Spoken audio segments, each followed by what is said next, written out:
What's up, guys? Welcome to another episode of the Built Different podcast with Tucker Speed. In this episode, I sat down with one of the raddest dudes I got to meet at the Four Corners Motorcycle Rally, AJ from Red Beard Leather. He's such a cool dude, super humble, has a great family, a super cool business. And we got to hear his story about, kind of dragging himself out of the trenches, building a business, and his successes. And he's just a super cool dude. I really think you're going to enjoy his story, so give it a listen. Remember, this podcast is brought to you by TuckerSpeed.com. Before we get started, leave us a 5-star review and a follow. Enjoy it.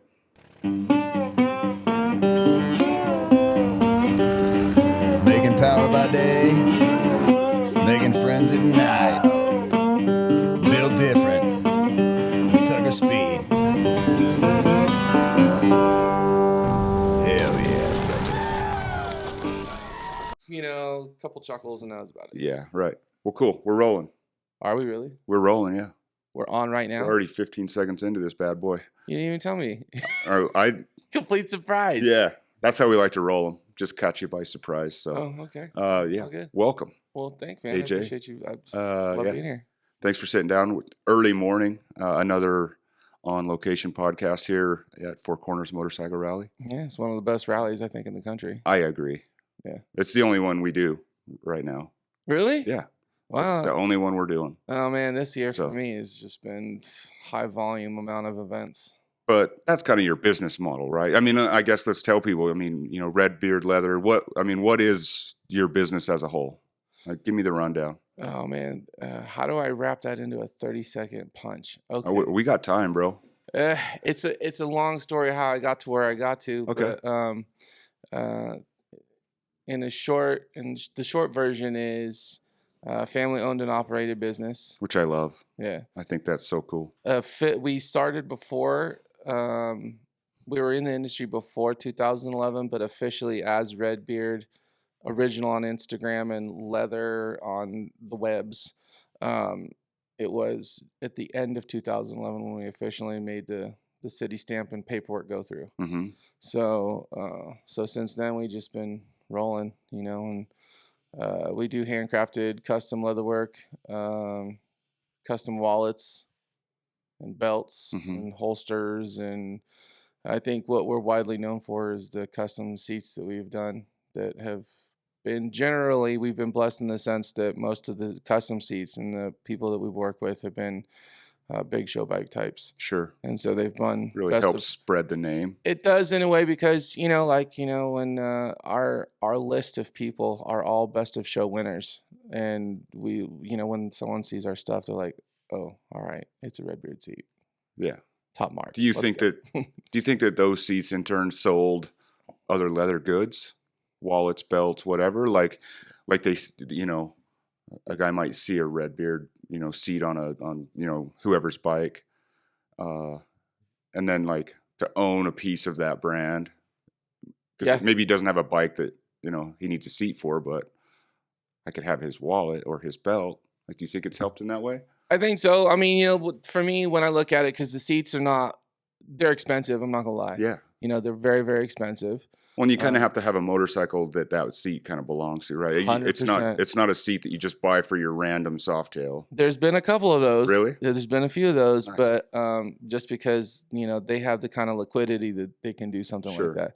But I would say most of the people that I work with, they're just regular dudes, like painters and Mhm. and masons and, just hardworking guys. Yeah. But I would say also too, the stuff that we generally do, I'd say on the bikes that our market is really big in is more of the Vikla market, the lowrider style Yeah. bikes. Yeah.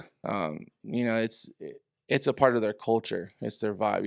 Even though I'd say from the outside looking in, a lot of people would say, "Oh man, these bikes are kind of like the trailer queens of the industry," and in some ways, you could say that. But really, what it is, and I said this to somebody else recently, is it's more of an extension of a culture and a part of the paradigm of who they are and their identity. Sure. So it makes a lot of sense to that they respect their piece, this piece of art that they've created, this extension of themselves, that they would do that. They would trailer it there because they're respecting themselves Sure. as they respect their Sure. motorcycle, you know, and the thing that they put their hard-earned money into and built. For us, you know, seats are not money makers because let's say a client will come with like $3,000 or $5,000 or whatever it is. Someone has to explain to me at what point, you know, spending 300-400 hours on a custom seat makes sense. You know what I Mhm. mean? Because to me, it doesn't. You know, if I look at the bottom line, but I'm not shooting for the bottom line. When it comes to pieces like that, I'm shooting to meet or exceed expectations Sure. in a relationship with someone who I feel like if we're partnering up on a custom piece like that, um, it's my job to serve them. You know, when they come to me and say, "Hey, Jay, this is what I want to do. Here's my vision. You know, here's some artwork that I've seen that I kind of like. Mhm. Let's put something together." So after the budget is all squared away and we figured out how much that's going to be, it's going to work for them, and I can still feed my kids at the end of the day. Then from there on out, it's just me trying to exceed expectations. That's all I want to do is serve them. I want to encourage them, make a part of the project, and you know, I want them to be wickedly excited when So they you come. don't really I don't count. when you go into a project like that, you're not counting hours. Not completely. I mean, in the beginning, if someone says, "This is what I want to do. This is the size of the seat. What do you think it's going to cost?" I'll estimate, Sure. you Yeah. know, but But when once you've landed on a price, that's it. It's it's like, done. all right, they're going to pay you X amount, and you don't get to like hour 100 and drop the tools. Nah, You know what I I mean? don't do Like that. it's like you're No. not done until it's done. Yep, because my name is going on it. Yeah. That's what it really comes down to, and I'll tell that to everybody. I mean, there's a part of it where I'm like, okay, I'm hitting that 50-hour mark. I need to start paying Kind of attention. gauging where Yeah, I'm you're gauging at. like Sure, where yeah, am I at, but at the same time, I'm also going, this project I really love, yeah. and I really enjoy the individual that I'm working with. Yeah. And I think this needs to go to the next level. Where can I take this project to the next level in Yeah. this piece? Not just for them, but also for myself. hmm Where can I, you know, where can I extend my wings in this? Where can I stretch myself? Maybe even make a mistake and learn something new out of it. Yeah. You know, because that's where I feel like on a mastery level, that's where actually the mastery comes from. Is not always doing things well. I think it's also doing things well enough that when you do make a mistake and you push yourself, you also know how to back out of it. Yeah. You know, that's where I think mastery level really comes from, is when those mistakes are made, how do you cover that up, or how do you fix that, Mhm. or what decision you're going to make when you're in that fork in the road? Like, do I start over? Yeah. Or how do I make this work? Like this mistake, how do I work this into Yeah. the entire project, or does this need to pivot? I think that's where mastery level really comes from. Do you think there's a sense? I know for myself on certain projects, like the self-critiquing. Like, are you always critiquing every piece you do? Like, knowing that, like, I mean, you anybody else might look at one of your pieces and say it's amazing, it's perfect, but you look at it in a light that's just like maybe you just absolutely hate it, or you don't like this or that, and Yeah. it like continues to push you to get better. Yeah, always. I mean, I don't know what person who's an artist in some way, even when, like, let's say you're working on a bike, man, there's always going to be, when you take a step back, you're like, man, I could have just done this at the step back. In the midst of it, that's also really hard to do because you're always trying to one up yourself. You're trying to level Mhm. up a little bit on Mhm. everything, but it's hard to do that unless you're in hindsight. You know what I mean? It is really hard to do that. So every piece for me becomes, even at the end of it, I take a step back and I'm very critical of my work. Yeah. My wife isn't. My wife's like, it's the best Amazing, piece you've sure. ever done.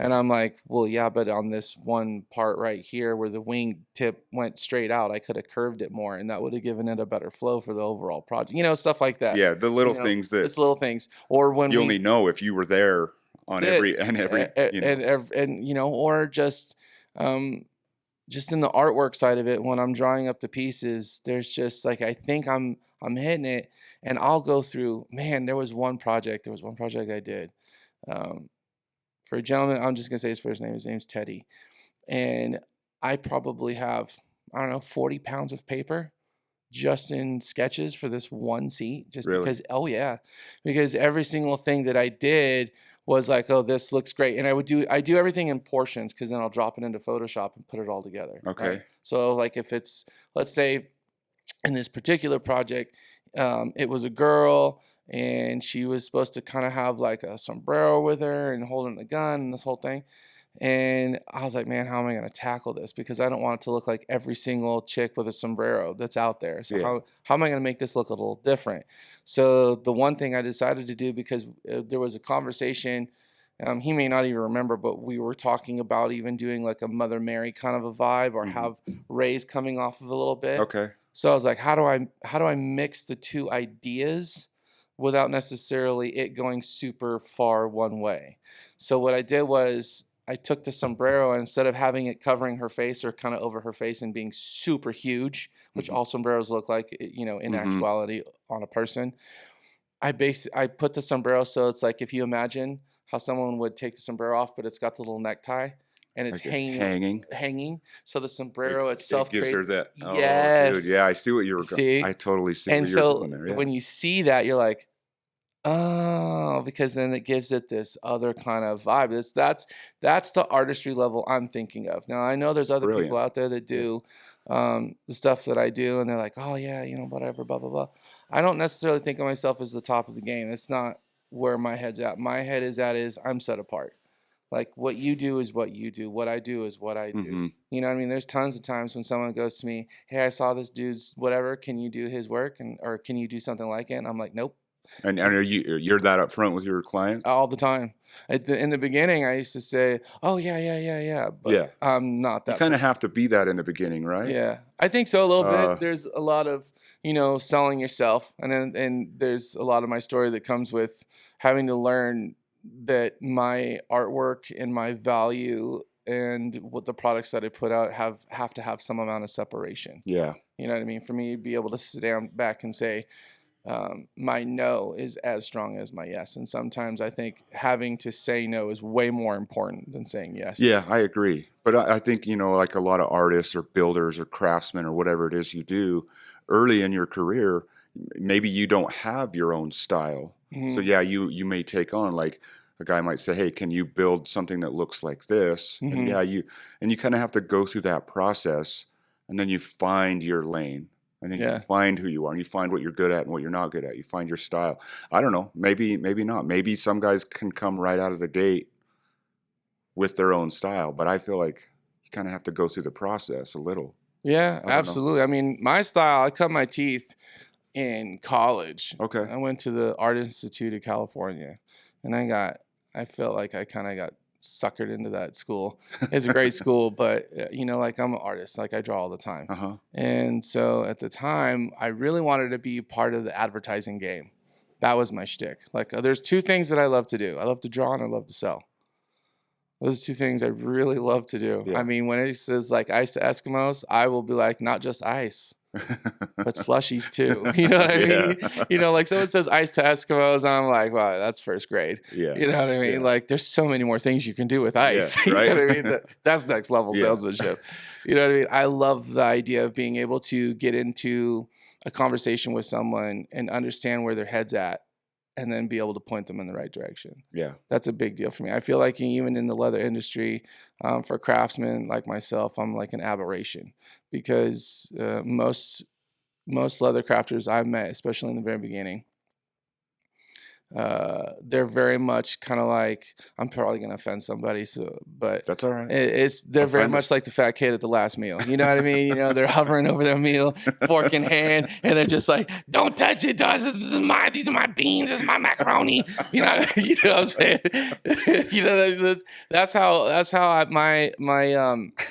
That's how my experience was with leather crafters. They just want to hold on to everything. Everything is theirs. No, you can't learn anything. I'm not going to teach you nothing. Yeah. Right? So in the beginning for me, everything was totally self-taught. As a matter of fact, it really it put me off that when I would go to a leather crafter or someone that I had been seeing in magazines for a real long time, it was very difficult to talk to. I thought more than anything that I was like, for something that's literally dying and on the edge of not being existent anymore, Sure. especially in the motorcycle industry. The Yeah. saddle making industry probably will continue to live on to a degree unless someone picks up and says, I need to teach a new generation. Yeah. But in the motorcycle industry, I came into the motorcycle industry from the car industry. I call it my Dukes of Hazzard transition to chips. All right. Yeah. Right? Yeah. Yeah. I mean, because I was wicked into Dukes of Hazzard, and then something happened. It was dan dan dan dan. Dan. Then I was like, Well, I'm going 2 I wheels, was bro. like, I'm a motorcycle. So anyway, the long and short for me is just I really wanted to have a better experience in this industry, and in the very beginning it was really just a lot of pushing away and a lot of like, oh, you're trying to come up in my business, you're going to take food off my, that was the The attitude. mindset. Yeah. Yeah. And so I just wound up becoming mostly self-taught, and it wasn't until years later that I felt like I had stuck around enough where some people that I had tried having conversations with finally started talking to me. And it, not even so much in the motorcycle industry, but like just in the craft itself. Yeah. Some of the bigger names would come around me and they'd see me at some of the bigger events, and then they would be like, oh man, your work is really amazing. Now that they're seeing me actually put roots in the ground, then it was that they'd come around and say, Yeah. check it What's out. your feelings on that? Like, I mean, towards that person that maybe snubbed you in the beginning, then you prove yourself. You self teach, go through the process, start creating some nice work, and now they're like, oh, now I'll talk to this guy. I mean, is that just part of the game? I think so. I think it's Is it with just anything. like, It's with anything, man. And when it could, like, even in this industry itself, man, it's like if you're not the hot tip, if you're not a smoking iron, then there's people that just don't want to be around you. Everybody Yeah. wants to crowd around the hot tip and the smoking iron. So for sure? you know what I mean? Yeah, That's just how it is. it is. I think it's the brutal reality. It is, and that is literally in every industry. Sure. I thought it was this industry, but it is in every industry. Like even going back to what I was talking about earlier, I kind of got in the weeds about it, but I started coming into the motorcycle industry. When I would go to events, I would see a lot of leather crafters. I'd see a lot of artwork. And most of the guys were in the Western genre, crossing over they would do chaps for guys who ride horses. Well, then they were also doing chaps for dudes who ride Motorcycles. They're just a little different, right? And then you see the artwork that would come along with it. Well, eventually everything from China came in. Yeah. And the stuff that you were seeing, I mean, we see at the gas stations now, at the Flying J's and the Hearts and all that, where it's like the Frankenstein patchwork looking Yeah. motorcycle vest. I mean, that was the jam back in the day for some reason, and the little dumb helmets that everyone wear that was only good enough to put on a Ken doll. Yeah. And that people were buying those up left and right, man. And then all of a sudden the true crafters bounced. They were gone. They couldn't compete. They didn't feel like it was. Yeah, it for wasn't. them. Maybe not balance. More so as maybe it was just hard to make a living, Well, of course. hard to compete Yeah, against. but when I say bounce, I mean bounce from the shows. Yeah. They had to pull out. And at the same time, you had the introduction of the internet was pretty fresh. Yeah. Websites were $10,000 to be made, and that's a lot of money even back then. Yeah. To have someone write code. And then you have MySpace and Facebook coming out, and this is how now businesses are starting to explore. It was a wild time. It was, and it was like if you didn't know how to pivot and maneuver, Yeah. you were just gonna get washed out, and And that's what I saw happen quite a Yeah. bit. I kind of missed that transition phase as far as running my own business. Mm-hmm. Because I didn't start my own business till 15. Oh, really? And we were like well into social media age Yeah. and websites. I mean, so I didn't have to like try and shift and pivot, this like pre-internet world where, like shows and magazines were like how you got your names out there, to this internet world. I'm not like super tech savvy. Mm-hmm. I think I'm kind of old school in that way, Mm-hmm. but yeah, I didn't have to kind of deal with that. Like if you were building your business, like in, 11, 12, like you were like kind of right in there where all of that stuff was happening. It was all that was happening. So before I was doing leatherwork, I was doing murals, faux finishes, special Okay. textures. I had a fab shop in Escondido. small shop. It wasn't like, I was like fabbing trucks and stuff. That was not my gig. Yeah. It was more like artistic ironwork kind of stuff. I Okay. was doing like big gates and entries Yeah. and custom tables and furniture. Like all, but it was all kind of random one-off stuff.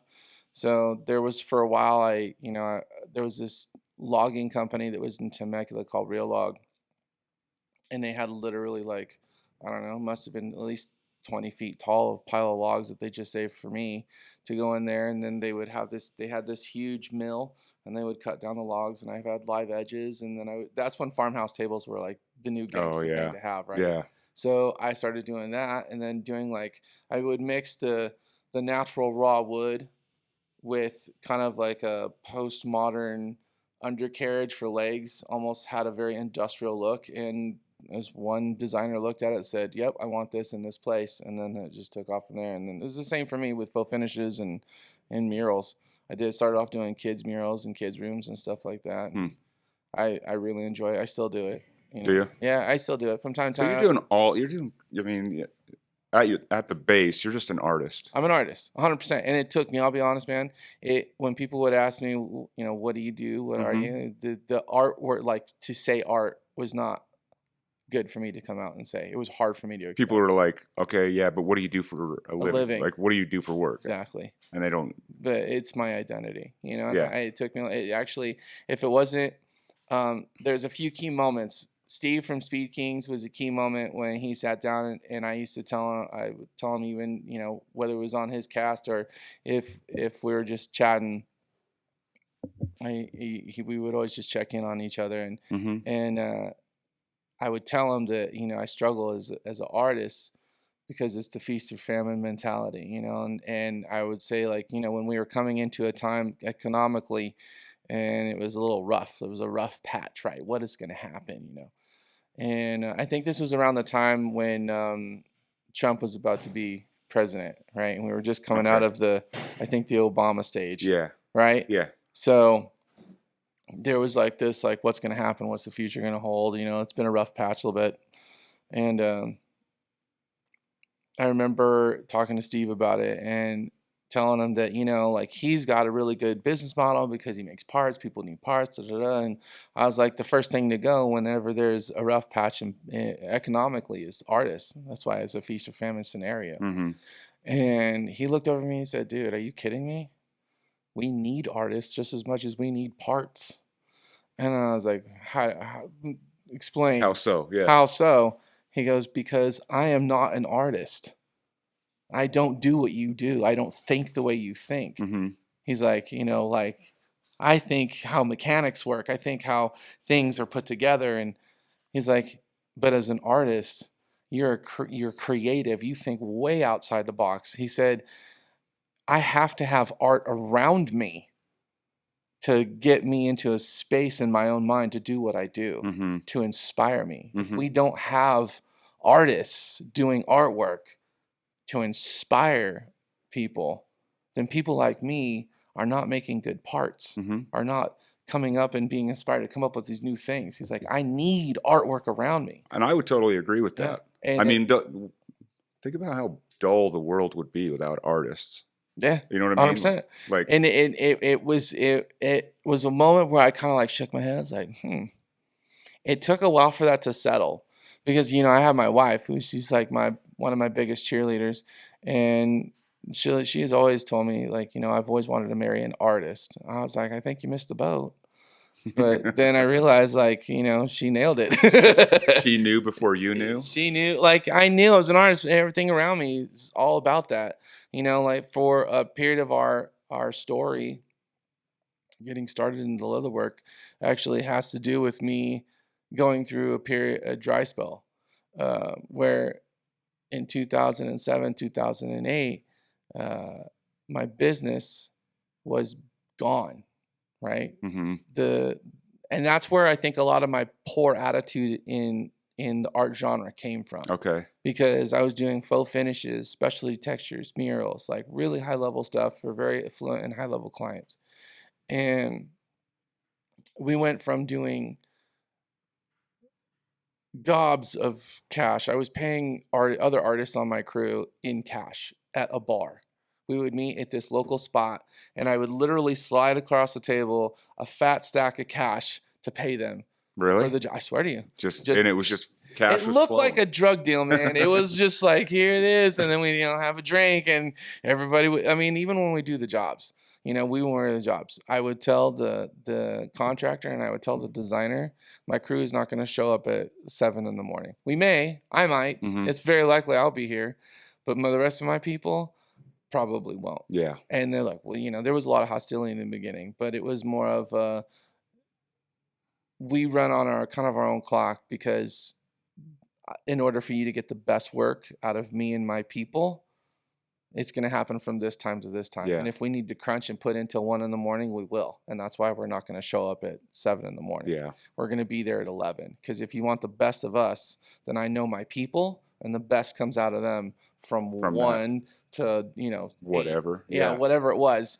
I think that's such a hard thing for like non-artistic people to wrap their heads around. Of course. They're very structured. Yep. Like, this is the work day. This, it's like, and it's very hard for people to understand. And, in their mind, it just doesn't compute in their head. It's like, for you to do a good job, you should be starting when the rest of the world is starting, or however they look at it. Yeah, all the time. And it is, but in some ways, artists also it's like corralling kittens, because you know what I mean? I mean, they're just like children, because they all whine, they all bitch and moan about one thing or the other. But at the same time, artists need leadership. Mhm. Artists need some structure, because if you don't put an artist inside of structure, how are they going to know where the box is that they can jump out of? Yeah. They have to have Yeah. it. So, I mean, even in there, artists still need to be in a paradigm of structure, Mm-hmm. because if they're not, they will never have those walls to be able to push through and say, I jumped outside the box. I just pushed myself to do this. You know what I'm saying? They like to operate outside the boundaries, but with no boundaries, what's outside? Exactly. So Right? Exactly. it's like they need structure so they can buck it. Exactly. And that's one of the things that I learned about myself. And then I started realizing, I'm not the only one. This is actually kind of more of a broad stroke of an idea, not just a self-personification. Yeah. So that's one of the things that I brought into our business. And we did really super well, man. It's just like, once you kind of set the level and the terms, and everybody's kind of like, okay, we've set expectations. Mm-hmm. And people will be like, okay, well, they're not going to run on our clock. So then it would be where the clients would be under an understanding. AJ and his guys need to be here till 3 in the morning sometimes, and they won't be here till noon the next day, Mm-hmm. or whatever it is. Mhm. But we have to be okay with that, because they put out the next level stuff. Yeah. And he runs a tight ship. Yeah. So once those expectations were set, I was off to the races. I was just a young 20-year-old just making gobs of cash. I mean, I would literally I feel like the high-end building market at that time, I was only working with a handful of designers. I went from working with 10 designers down to 3. And it was literally walking me into a house, and they would say, this is your guy. There was no, let me get a ton of bids, right? This is your guy. Yeah. Right? They would have their base painter. The painters would try and do what I was doing, but they would always say, nope, this is your guy. This is who you need to talk to. And when you get that kind of a warm handshake for any type of job, there's really there was situations that were happening often enough for me where they would be like, oh, okay, a little song and dance, like I was telling you before, shake the hands and kiss the babies. And then they'd say, okay, how much do you feel like this is going to cost based on what we've talked about? And I would ballpark. I was like, what's the size of your house? What's your footprint? In most cases, it would be 10,000, 15,000 square foot footprint, not just square footage, footprint. And I was like, okay, based on that, you're going to be somewhere between $60,000 and $80,000 for faux finish work. Wow. Yeah. And then it was just like, okay, how much do you need as a deposit? And I was like, here it is, this is it. And then it would get very, contractual and all the other stuff would happen. Sure. But, for me, Was that ever wild for you in the beginning? it was wild that I could just say numbers like that And in some cases, it was just like me just farting one out, and then they'd be like, you know what I mean? There was And a they couple, just you- like it's nothing. yeah, because there was one job where just I sat there and I recognized one of them because I had just read for the Forbes 500 or something, Mhm. and I walked into this dude's house, and there was a moment where I'm like, no way, is this really the guy I think it is? And so when I knew it was going to cost X amount, they had sent me the plans. I talked to the contractor, and he sent me the plans of like, here's the wall space, So I kind of already knew in my head how much was going to go, and I'm like, okay, so I think this is going to be like a $25,000 gig or something. And then he's like, okay, so what do you think ballpark this is going to land? And I was just for giggles, I was like, I think we're going to land somewhere around 45. He goes, okay, that sounds all right. And I was just Like, like in that holy moment, I was so hard to contain myself because It's like jumping up and down inside. I was just inside. Every child in me was going, "Yay, it's candy time!" But I was like, "Oh my god, I can't believe this is happening right now." But I was also by myself. I lived by myself. You know what I mean? Yeah. Like well, not by myself completely. I mean, I lived on my own. I was a single man. Sure. All I did was I rent a room with a couple other people, and so but there was feast and famine. There was times when it was like really, really good, and I pay my people really super well. You know what I mean? Because I knew where I was coming from, Mhm. and these artists were, most of them were struggling or in school or something, and so for me, I just had a big heart. Like if they needed an extra $600-700, whatever it was, excuse me, I would just slide it to them. Yeah. Whatever. I wouldn't tell them. I just. Here it is. There it is. Yeah. There it is. It's like they had an expectation. Well, there's a lot more in there than you were expecting because I know you had a rough week or, whatever it was. Or I know you had a bill you needed to pay that. You get to know these Whatever people. it You was. know what's going on in their lives, right? Yeah, but I think that's what kept my crew alive and they kept coming back because it wasn't just like the money wasn't just money. It had a meaning for them. Like, oh, he cares about my situation. Yeah. And when they would screw up, it was not like I'm going to reprimand you in front of everybody. I have to pull you aside. Yeah. And I'm not a super angry guy. I get angry inside, but I'm not like I don't.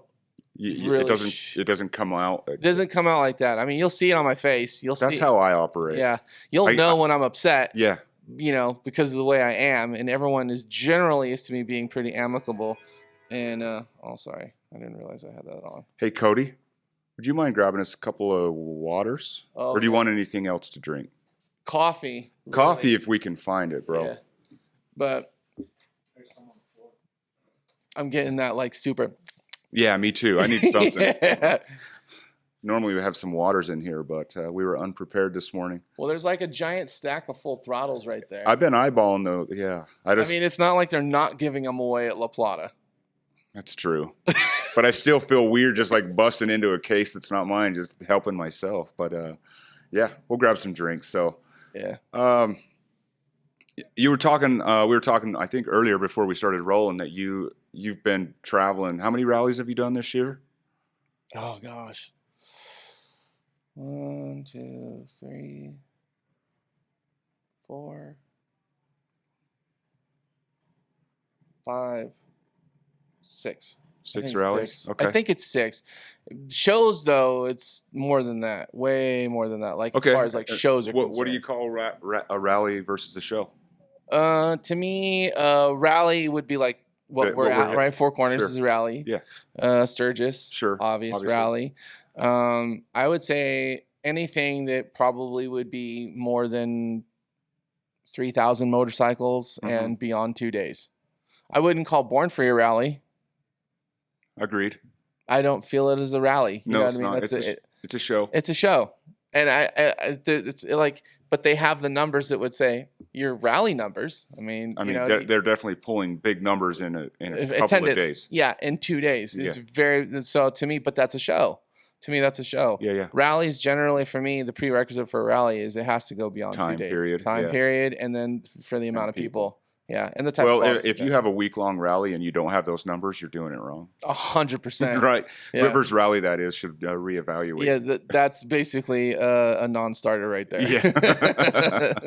Yeah. So when you say shows, they're still motorcycle. Are you doing any shows or any events that are not motorcycle? We used to do a lot. We did some wholesale shows back in the day. Down in Vegas, we did some of the bigger wholesale shows, but I learned that it's not awesome being in 200 stores in the course of 5 days. Yeah. Yeah, and we were chasing down checks like you wouldn't believe, and people were making just fraudulent large orders, and then we would hold the bag, and then we'd have to chase them down for a credit card number or the final part of the credit card number, or just to okay us running their credit card number that was on file, or the card didn't actually run that they put down on the order form, and then we're holding the bag on so much product, and I'm just like, this is not.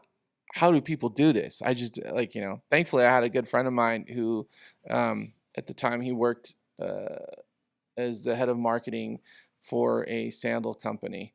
And now he works with Spy, and he's been instrumental, probably doesn't even know it, but he's been incredibly instrumental in how my family has organized its business. Okay. Incredibly. Because I'm a big cigar guy, and I like a general good mixed drink. And at my old place, I had a lounge area out front where we would, if a client came over and wanted to just hang and smoke a cigar with me and talk about leatherwork and their project or just life in general, they could. And I had a lot of that happen. And so when I would invite friends over, we'd just invite them over and we'd all sit out front. Have a drink and a cigar. And just talk about life. And most of my closer friends are business owners. They're entrepreneurs of some type in some genre. And they're not all motorcycle related. No, but as an entrepreneur, you can relate. Really, very much so. No matter what they're doing. Yeah, very much so. And I would definitely, his name is Chris, and he's just a lumbering giant. He's super tall. The guy, I swear to God, I don't think there's no door he can go through where he doesn't have to bend over. You know what I mean? Like when he built a Sportster, because it is the cool thing to do at the time when we were building bikes back in the day, was to build a cool little Sportster chop. But when he sat on it, he seriously looked like a circus ape on one of those little mini bikes. It was just so funny. But man, is this guy smart, dude. He is so smart, and he's incredibly intelligent, very personable. And when it comes down to know how to write the bottom line and how to organize a business plan, this guy's top notch. Really? Yeah. And we would sit there and he would just ramble stuff off, and I'm like, crap, I need my notes. Can't write fast enough. You can't, and so for him, he was incredibly instrumental. Like he helped us when we went to our first big wholesale Vegas show. He spent hours with us till 2 a.m, coming and helping me get our first catalog together and the SKUs and the barcodes. And we'd never done that before. Mm-hmm. And he literally walked us through every part of it, all the way through it. And it was just for us, because we're so used to doing custom stuff where everything is like its own piece, right? And he's like, you can't do that when you're working with stores, because if you start doing that, you're going to have like 400 SKUs for one item. He's like, well, let me show you how this is going to work. And so he's like, I want you to make these 5 products. And then I just want you, from these 5 products, I want you to give me all the variations you think you want to make. And so he's like, okay. So we started doing that. And we literally wound up with 250 different products, right? He goes, that's your problem. Because what I have a problem with is when I have to go to to purchase something, I have to roll through these SKUs page after page on my computer to find them. Yeah. And he said, now when you're starting, he said, it sounds good because you're offering a lot of variations. And so other small boutiques love that. But on your end, you'll want to rip your hair out on your end. Yeah. So don't do that. Don't make that mistake. Keep it simple. He's like, think about In-N-Out. Keep it simple. They have the menu. They have that special menu. And you have your special menu for your special client. Sure. Right? But when it comes to what you're selling to everybody else, on the price board, you keep it wicked simple. Keep it simple. Yeah. And so that's what we wound up doing. We wound up keeping everything simple. So even on our website, we've used that same kind of idea where you go to our website, you're going to get our very simple stuff. Like you want to come to a show, that's kind of the draw to the show. Because you come to the show, you're going to see all the variations, all the differences, the one-offs that no one else is going to have. Or, like we got 1 square foot of some exotic leather and I'm going to turn that into like 5 bracelets. You're only going to get them there. You're only going to get, you know what I mean? Like I may put 1 on a website. That's it. Yeah. but the rest you're going to get at a show. You know, and so when people go, "Oh, I'll get this on your website," I'm like, "You can't." Yeah. There's like, I don't know. Not going to happen. It's not going to happen. Yeah. Not at all. I also wanted to ask you or talk to you about it because I think it's rare and incredibly cool, just like how your family operates within this business. Like it's all just All us. like, I mean, you're sitting in here with me right now. My 13-year-old son is running my booth. Yeah. Wow. And I mean, dude, I don't know how many people have said, like, he's an amazing kid. Yeah. Like, my wife bought a wallet from him last night. No way. Yeah. And she's like, that kid's amazing. She's like he just is well spoken, Yeah.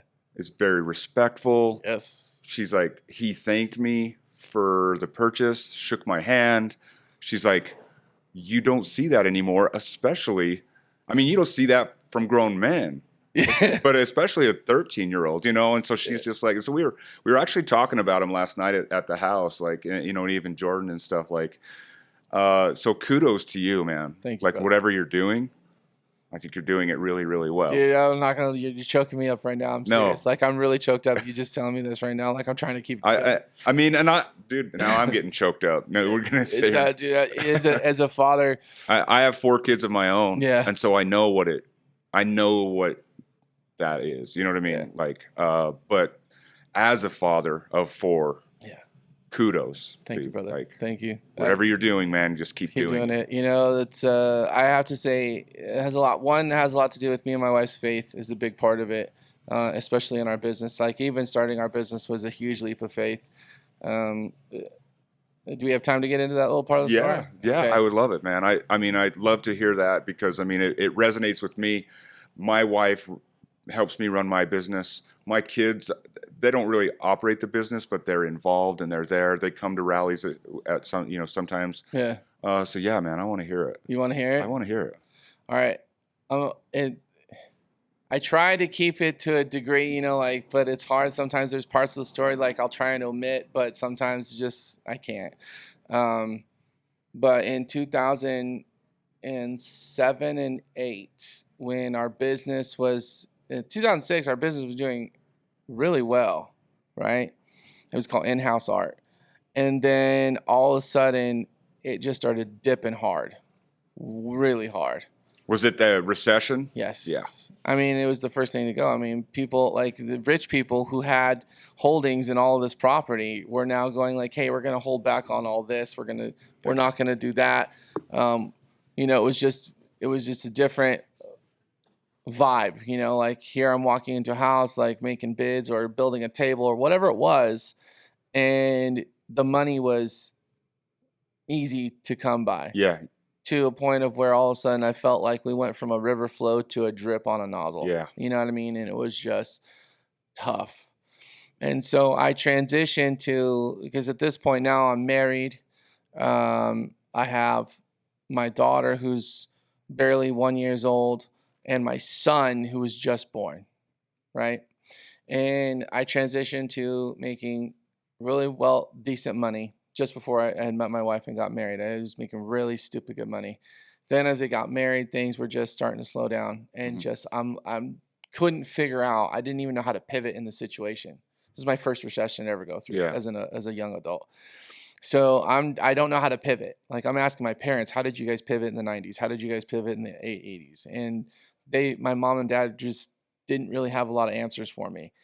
Are they entrepreneurs? Oh yeah. Okay. Yeah, I come from a family of business people. Okay. Mostly my mom, I would say. My dad is very much, I think the paranormal side of me is from my dad. The business side of me is from my mom. All right. Yeah, like anyway, that's like a whole nother All right, conversation. Yeah. But I like the spooky stuff, you know? So anyway, so 2007, 2008 comes, and that's when I went from being an artist I felt like at a very high level and our business was going to really take off to becoming a handyman and working for like 15 and 25 bucks an hour. Really? I swear. That's what you had. Yeah. I mean, I don't want to say sunk to. Yeah. It was a sink. It was Yeah. a sink. It was an absolute sink because I was still trying to keep my people alive, Mm-hmm. hoping things were going to turn around, and that was the wrong decision. I should have just let them go and say, "Hey, you need to go chase after your own work as soon as you can. Take care of your family." That's such a hard thing, It though. was. It was hard. It was really tough for me to let go of everything because I wanted everything. I wanted the energy and the amount that I had poured into them and they had actually poured into me. It was just like such a great group of Mm-hmm. people to work with. Every day I was so excited to show up. But to where, the business just it hit the skids. I mean, there was so many because I had went from 10 designers to 3 designers to only working with like 2, I think, at the end. Um, their work had dried up, and because their work had dried up, my work had dried up, and I didn't have anything else to fall back on. So only thing I could think to do was one of the things that my dad had been doing for a really long time, and that was like do handyman work, Mhm. just fix stuff. So I mean, first thing I did is what I learned to do in sales is turn around to the pool of people that right into your sphere of influence, and well, that just happens to be still very affluent people. So I just said, hey, I started doing handyman work. Do you guys need anything repaired? And I be honest, it was taking a lot of humble pie Yeah. to go back to the place that had maybe 3 years ago, 4 years ago, paid you thousands of dollars to faux finish, and then you're there working for $25 an hour to change a Sure. light bulb. Yeah. You know what I mean? And that was hard. I can't tell you how hard that was. And everything inside me was just dying inside because the artist inside me wasn't doing anything. I was literally getting up at like 5 and 6 in the morning, trying to figure out how I was going to get work for the day. Wasn't even like I had work planned out. Really? Oh yeah, I got down to like, where am I working What- yeah. today? Like it wasn't, I was at the point where I'd even work at one of those daily places. Like, hey, if I don't have work by 2 p.m., I'm gonna go pick up work at one of these offices for 4 or 5 hours and get some daily work and get paid out cash at the end of the day. Because my daily was like at that time, I had recognized if I make $150 a day, then I can pay all my bills and may have a few $100 left over at the end of the month to gas and whatever.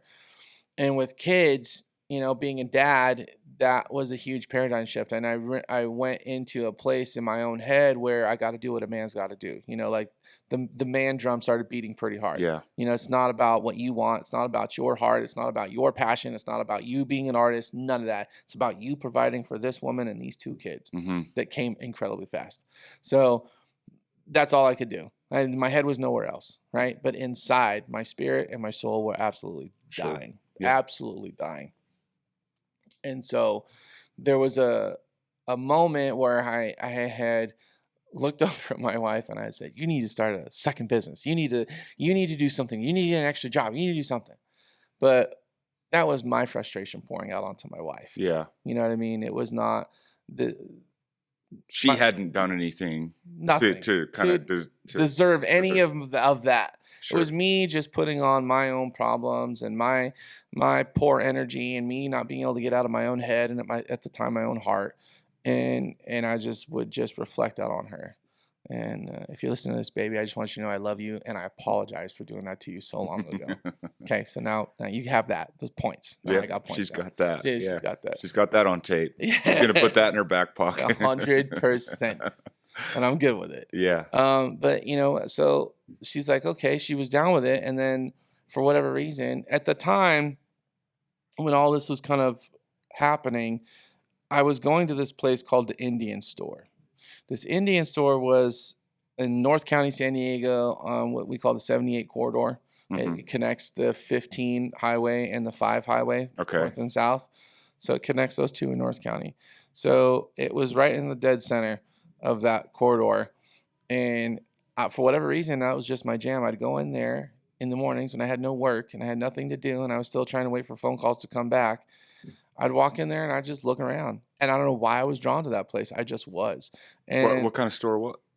so when you walk in, it's got like it's all Native American stuff. Okay. They had like a corner of it was like almost like a museum Okay. of art and buffalo heads and eagles and totem poles and paintings. And so that was your entryway. And then you come into the right and then you have like a place with, POP where you buy stuff and it's all silver work and jewelry and flutes. And then you go to the back and they have all the beads for crafting. You can do your own stuff. And then one back corner, in the very back right corner, they had one tiny little leather corner. And I was drawn to it. Don't know why. I just was. And so I'd go back there and I'd look at the hoops and the bones and the raw leather, and I would pick up a dye bottle, a 4-ounce dye bottle, and turn around and just read the back of it. Like, what are the directions? What are the chemicals inside of it? Just curiosity. Just killing time. Just killing time. But it was always in that one location every single time. And so one day, me and my wife, we went to church, and I was very I was in a place of being very depressed at this time. Mm-hmm. I can imagine. Very only imagine. depressed. Like, Yeah. But I was still just pushing through as a man, pushing through. it's what we do, right? Yeah, as Keep a man, pushing. and you keep it to ourselves. Yeah. In most cases, Yeah. because who's going to understand you? Your wives don't truly understand. I think in a lot of cases they try to sympathize and in some cases empathize, but they truly don't understand the shoes a man walks in.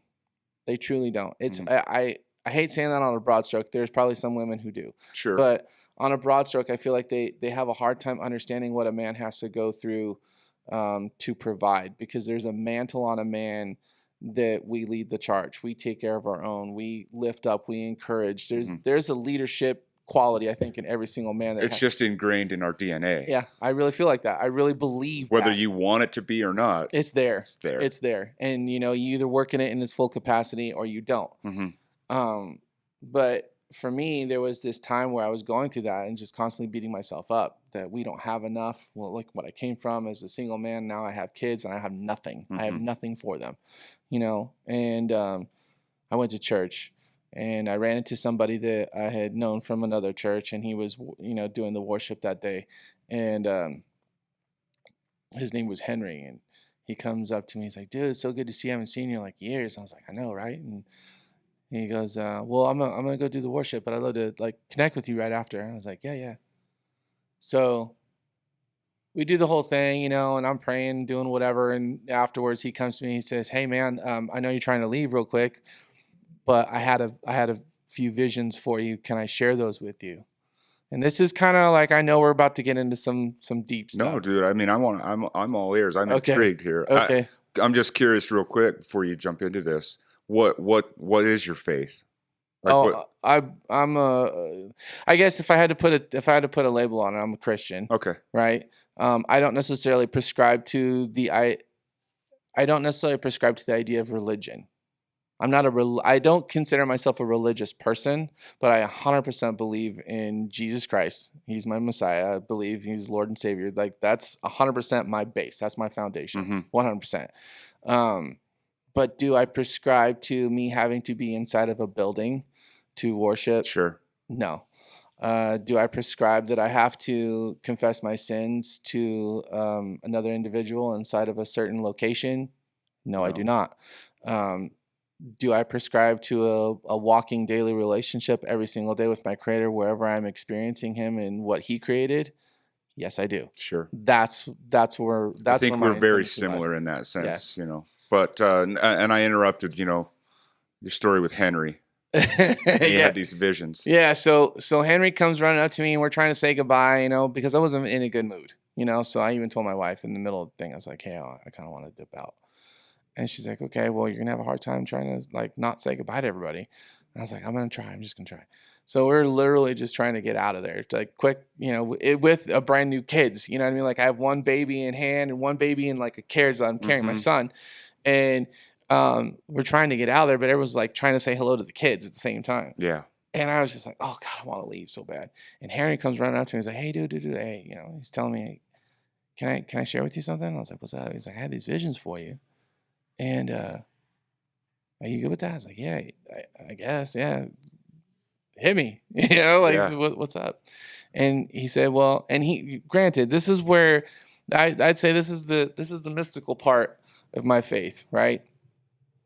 And that's that I hadn't seen this guy. He has no idea what's going on in my life. He knows that I've had a couple of kids, probably through Facebook or something. And so for me running into him, it's not like he is a part of my life. I'm not going to go and type all the things that I'm going through on Facebook like some people do. Yeah. But I'm to myself. And so he comes up to me, he tells me this thing. He goes, "So I had these visions.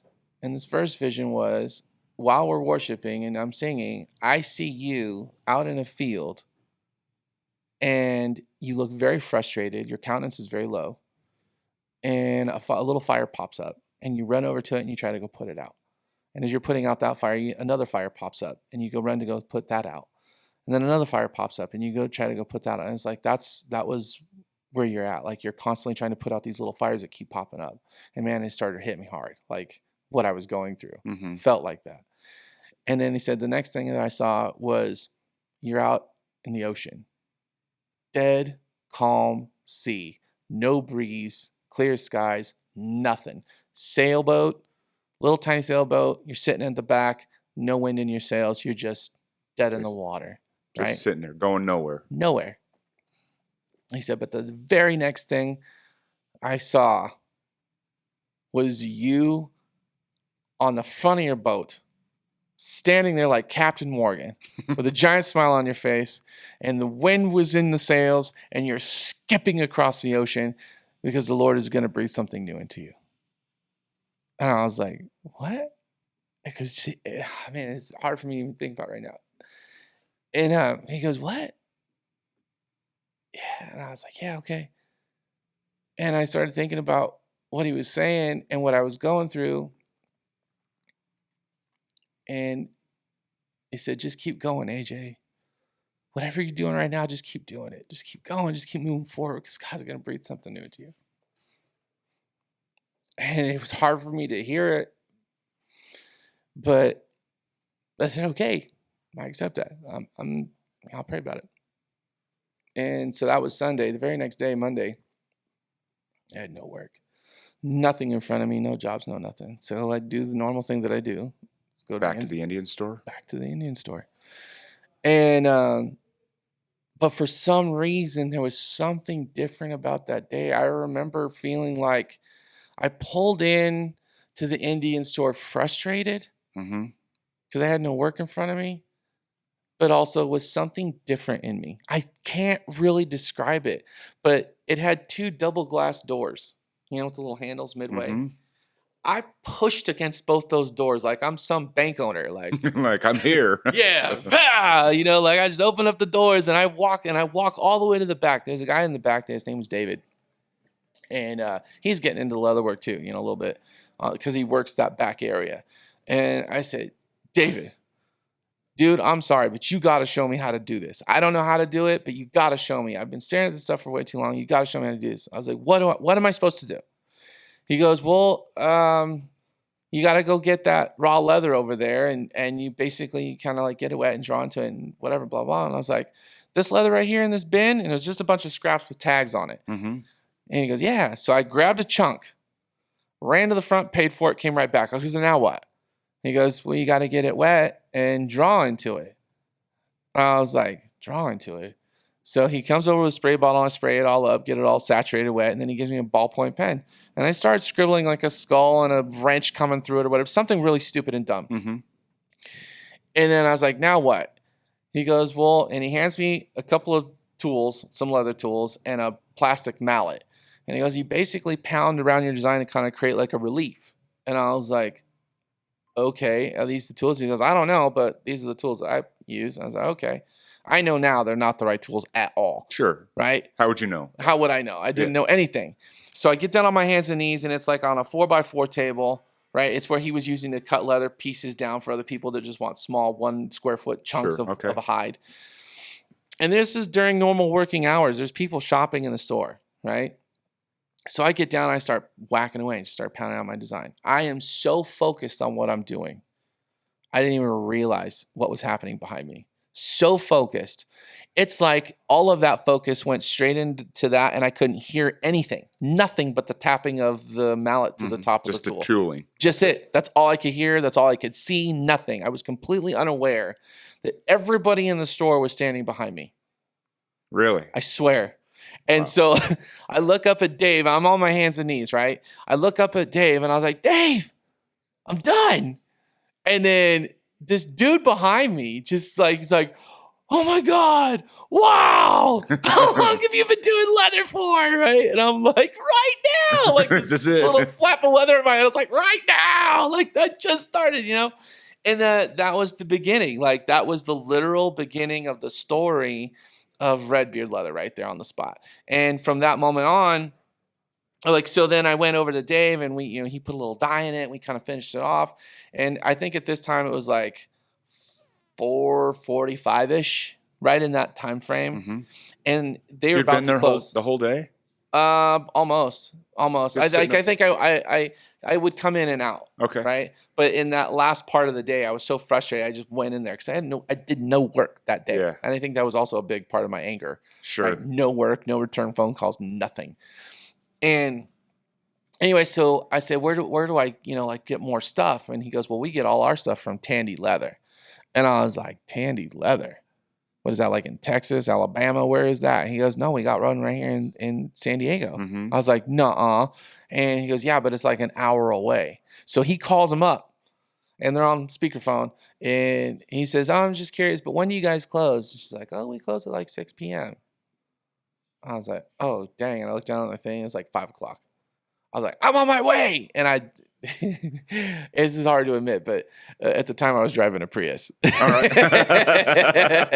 So hard to admit, but that's the truth. It was gas saving. Okay. There you go. It wasn't, it was, You were making a ton of money, right? not a ton of money. It was a gift. I have to be honest. It was a gift from my mom. She had sold a business and she wanted to do one nice thing for each one of her kids. And so I had a gas guzzling truck, which we had to sell to pay off some debts from my wife when we got married. And so she just one day come home and there's this car there. And I was like, no way. She goes, yeah, this is for you. I know you're struggling with stuff. So I hope this helps out. That's beautiful. Yeah. It's a beautiful thing. For a mom to be able to do that. Yeah. And, my mom came up always having very less than nothing, and to be able to have sold her business to make a decent amount of money that she could do that for her kids is like, she cried when she did it. I cried when I got it, because it's a very hard thing to accept a gift, let alone a big one. Something like that. Yeah, it's hard enough to But the heart of it, that's what I saw. And the heart of my For mom sure. just wanting to help her son and her new daughter-in-law, and the fact that I had, one baby on the way at this moment. Just understanding the position you were in. Yeah, it wasn't like. It wasn't a pity thing. No, it wasn't a fluent It's just gift. like- It was just, I want my son I love you. to I know have at where you're least at. one hand up, Yeah. like one little leg, just to help you out. Because Yeah. I'm not the type of person that's like, gimme, gimme, gimme. Yeah. I'm the kind of person that is, how can I work for the thing that I want? Yeah. Anyhow, so I hauled ass In Now- this Prius. in a Prius. I mean, everything you could push in a hybrid vehicle. Yeah. It still had a motor, so I felt like I was kind of like I still had some testosterone But- left, right? So, I get down there and I walk into the store, and as soon as, and it's a very small store, but I walk in there, and the first thing that happened was I see and smell visceral connection to the leather. And then I see all the parts. So there's leather hides hanging on the walls and rolled up everywhere, and strips and bags of hardware, and just everything that I experienced at the Indian store, but on a 1,000-time level of just Sure. being awesome, Mhm. for me. So I'm walking around the store, I'm taking it all in, just like a kid. At first time you've ever been to KB Toys. Yeah. I was just like, wow, this is amazing. Right? Touching stuff and feeling stuff. But then slowly that started to come down because I started looking at the prices.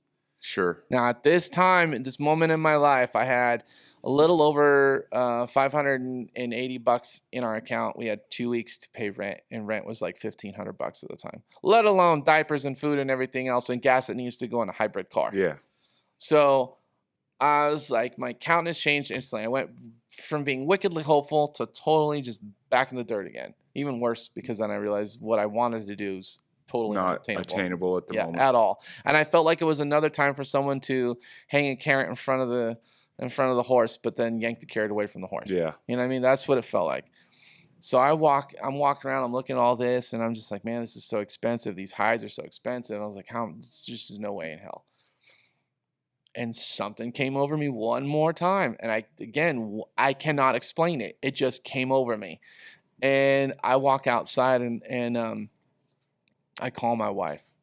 And I said, babe, because now we're talking about 10 minutes to closing of the store. Mhm. Like the fact that I even had 10 minutes to closing in the store, period. I said, babe, how much do we have in our account right now? She was like, $586 and some change. I said, okay. All right. Well, I don't have a lot of time to explain myself. I just need you to trust me right now. I want you to take everything out of the savings and move it into the checking right now because I'm going to spend all of it. Sorry, still No. gives me, dude. So my wife, she said, okay. And then I get a text message walking back in the store and she said, it's done. So I walk in there and I was like, hey, I asked this lady, I was like, what, if I'm going to put something together to start making leather, she said, what do you need? She said, well, it depends on what you want to start making. I was like, something small. She goes, like bracelets? I was like, yeah, like bracelets. Like, yeah, if I make bracelets, what do I need?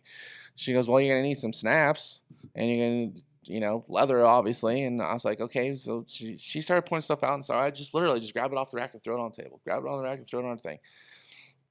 And she goes, well, you're going to need leather. And I was like, well, how much is that hide right there? She's like $200-$300. And I was like, like I don't even know how much the pile is right here, let alone that I can't. And so there's like, have you ever seen those old school bag lady carts and it looks like welded wire and it's got two little plastic wheels inside? Yeah. She had one of those and it was like loaded with like scraps of leather. And I said, what about that? Can you sell me stuff like that? Like right there. And she goes, no, that's for our classes. I was like, well, can you put a SKU on it and sell me something? Like just a pile. She's like, yeah, I guess I could do that. She's very salty. And so she, throw it on the register. And she goes, is that it? And I was like, yeah, that's it. So she starts totaling it all up, man. And my guts, everything inside me, dude, I just felt like there was a freaking burner over my head. I just felt the heat. And she totals it all up, and I'm not even kidding you. It came to $586 and change. I think there was maybe 30 or 40 cents left in my account. Literally. Really? It's not even a joke. And all of it that I got that totaled to that amount fit inside of one small paper brown bag, grocery bag. All of it. And scraps and snaps and some rivets. And I felt completely ridiculous. So I get in the car. As soon as I leave the store, I went from being wickedly excited to like, what have I done? Everything that I just did is literally against the paradigm of a man and provision. You just drained the bank. Yep. Yeah. Proverbially, I shit the bed. You know what I mean? Like, let's be honest, right? So I go back to the car. I had $20 in my pocket. So I go to the nearest gas station, put some gas in the car, $10. And then the last $10, I bought a carne asada quesadilla. That's all I had. And I drove home just beating myself up the whole way. So I finally pull into the house. Or really, we lived in a cottage, like a bungalow. And I pull up. And so my wife comes out with baby in tow, like right on her hip.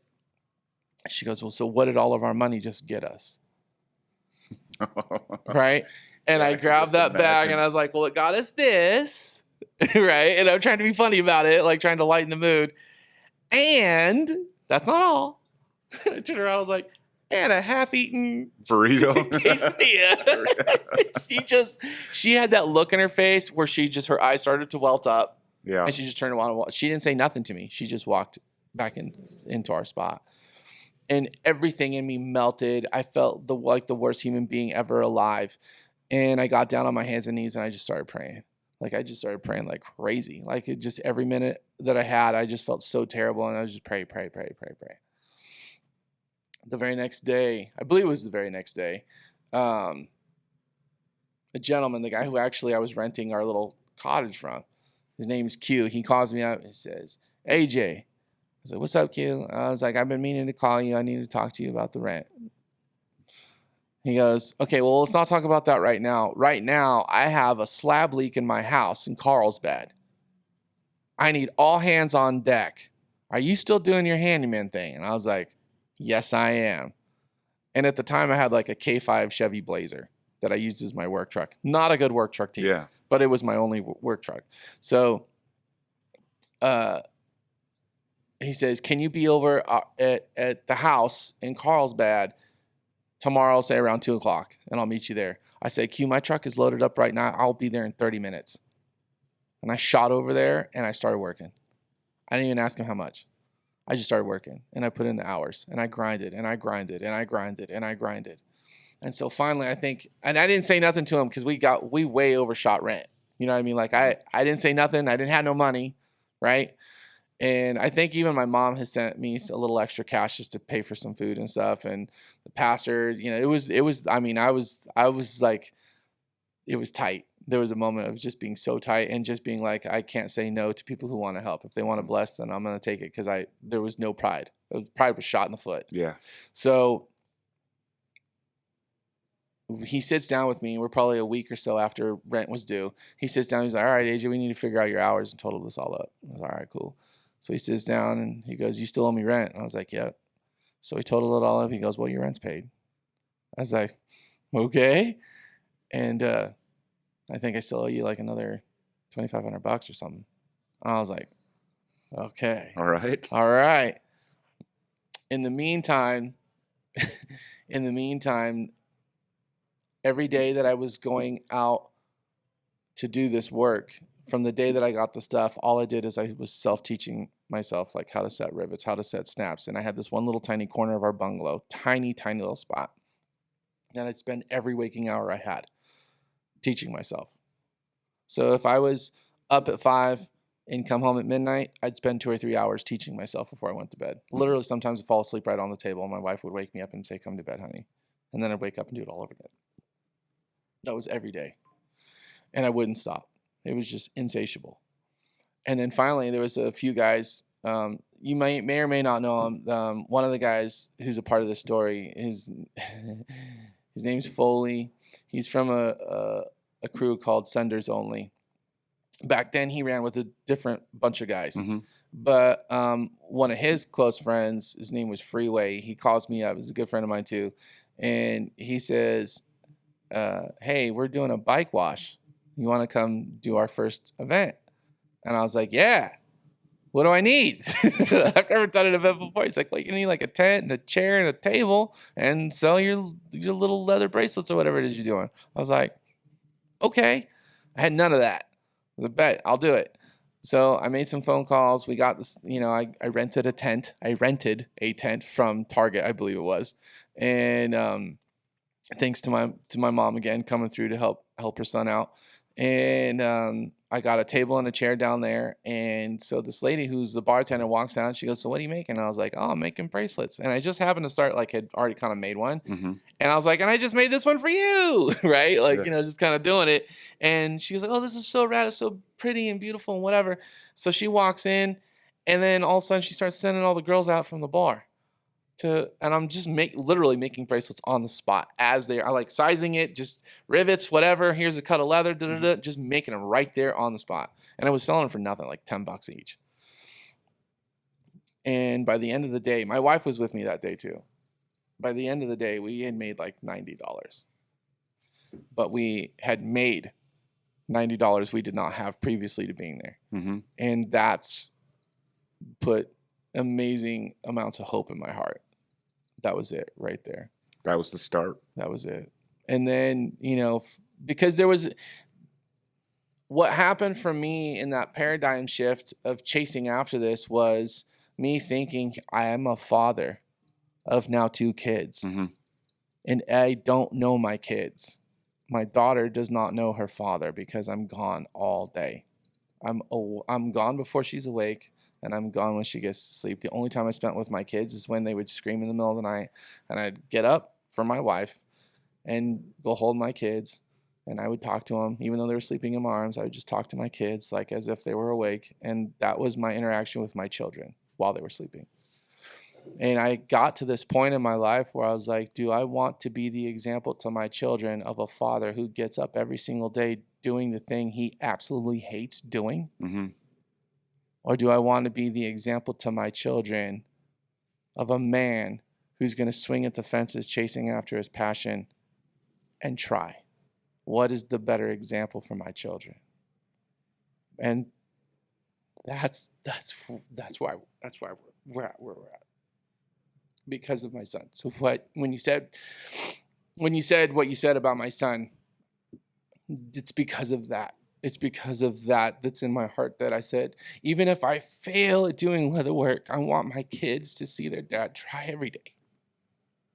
I want my kids It's amazing, to see dude. I mean, their dad try every day. yeah. Because when they get to that point in their life where whatever their passion is, art, design, building, engineering, whatever it is, pencil pushing, if you want to be a numbers cruncher, whatever it is, Go do it. go do it. Yeah. I want them to say, this is my passion, and I saw my dad try. So instead of going this direction, I'm going to try going this direction and chase after my passion. Because even if I fail, they say, I saw my dad do it. I saw my dad try. I'm going to try. That's why Redbeard Leather exists, period. And it wouldn't even exist if it wasn't for my wife, who's constantly supported and in a lot of cases educated me, Sure. and given me room and allowed to fail. That's a big part of like I said before, like mastery. I think the biggest portion of mastery is failure. Sure. You know what I mean? And my wife has allowed me to hit some big failure points and still Allowed you to continue to push forward. But that's why Redbeard Leather exists, and that's why I get to, almost, what are we at? 13 years later, 14 years later almost, as a business, to be here, to sit in front of you, to be here working with the Bird family at Four Corners Motorcycle Rally, to travel. Like, I've been able to do and meet and be around some of the most amazing people in this industry because I decided to chase after a passion. Sure. Right? And I'm not saying it wasn't easy, but I can say that because I chased after a passion, that doors opened for me that were so hard to push open before, in the previous experience that I was having. Well, I think this, kind of to circle back to your son who's out there running the booth and the amazing kid he is. Maybe imagine at that point in your life, if you didn't buy that bag of scraps and you didn't take the right and you took the left, like, what does he look like today if you didn't, let's say you decided to just keep doing handyman work and you weren't there and you weren't a part of his life like you have been. Like, you should be extremely proud, I think. That's what I'm hearing from all this, man. Thank you. I love these stories, man. They're so, I don't know, man. They're just touching. Thank you. My son being a part of this now is like, I don't want to call it a dream, but it is definitely. But isn't it? In a way, it's like, it's the thing that I never had with my dad. I loved and adored my dad. My dad was an absolute genius, but he didn't take me along for the ride, and that's one of the things I missed with him before he passed, is that I kind of was upset that he didn't really take me along for the ride. I mean, I had to insert myself into his life. Yeah. You know what I mean? Yeah. Like, I had to be present and accounted for. It wasn't going to be like, hey, son, let's go do this. Yeah. I want to go do this fun thing or whatever with you. Yeah. Whatever. I had to insert myself to have a relationship with my dad. But I don't want that for my children. I don't want that, because I feel like that they're the next generation. But also at the same time, my experience and my story has been like a mantra, because I feel like there's so many people out there that struggle with whatever their passion is. One of the best experiences I've ever had in my faith was when I actually finally came to my faith for I would say like a second, but the first real time. First time I've ever had an encounter was, as a teenager in some teen group. But my first real encounter, but my second experience came through another church in North County. And I'm not going to go through that whole long story, but the part that really made the biggest difference for me and has elevated me in my understanding in my faith, my walk, and my business has been this one interaction with this one pastor. We're in this church, right? Filled. This church is not your typical suit tie church. This is like Everybody's covered in tats. The one guy standing next to me was like head to toe tatted, face, lips, everything. He was total sideshow Bob type guy. Mm-hmm. And then, dreads and very mixed group of people, 300-400 people in one spot. And the worship that's going on, people are raising their hands and doing a thing. I wouldn't consider it like a very excited group, but just very open, very transparent group of people worshiping, Yeah. God. And I remember seeing the pastor. He comes walking down, and as I'm looking around, I'm feeling very uncomfortable. This is not my vibe. I don't do the hands up thing. I don't do, whatever. That's not me. And so I see the pastor, and he's walking down the aisle that I happen to be closest to, and I get his attention, and he goes, "What's up, AJ?" Because I don't even know how he knew my name. I honestly don't even know. Really? I swear, like it was friends of a friends who told him about me, Mm-hmm. but I didn't even. He's like, "What's up, AJ?" And I was a little taken back by that. And I had seen him a couple of times, but like the fact that he even remembered my name. But anyway, I said, "Hey, pastor, this and this, this whole call to worship for the next hour," because there was no message. He just came out and said, "Hey, this is where I feel the Holy Spirit's moving. We're gonna just worship the Lord and play music, and you be a good, just a group of people, just worship." That's not me, like that's how I'm not gonna do this Mm-hmm. for the next hour. I'm not gonna go, that's not my, at that time, that's not me. Mm-hmm. And so I told him that, and he goes, "Well, what is it in your heart to do right now?" And I said, "That children's table that's back there with the crayons and all that stuff." I was like, "I want to take my notebook. I want to go back there and I want to draw." And he goes, "You go back there and you do that, but you do it to the best of your ability in this moment. And that's worship to the Lord, because that's what he created you to do." And I said, explosion in my head. And that's what I did. And that's when all of the things that I've gone through, all these things that I've tarried through, have come to this realization that when you chase after your passion, your true passion. I'm not talking about like Candy going, "I feel passionate about being like on OnlyFans." Yeah. It's not like that. Yeah. It's not, that's not the vibe.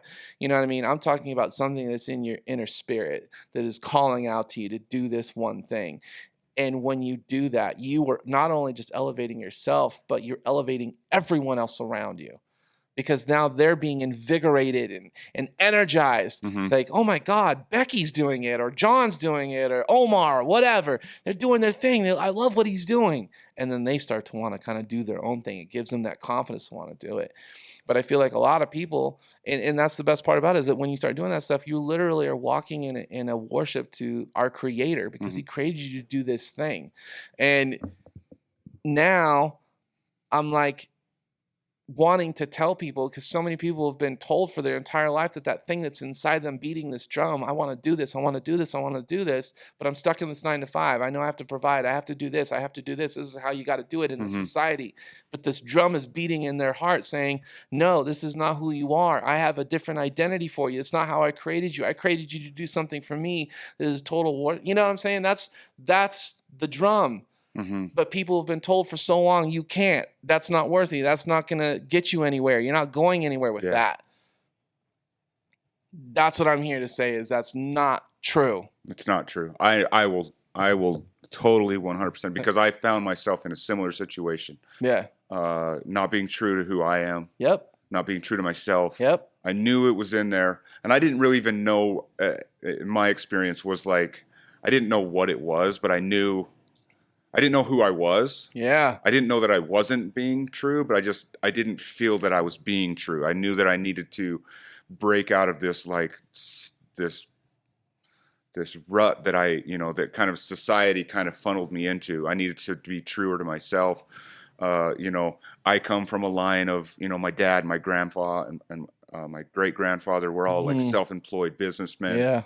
And I felt this urge that I needed to go down that, and I took a leap of faith, and I never looked back. You chased it. And chased it.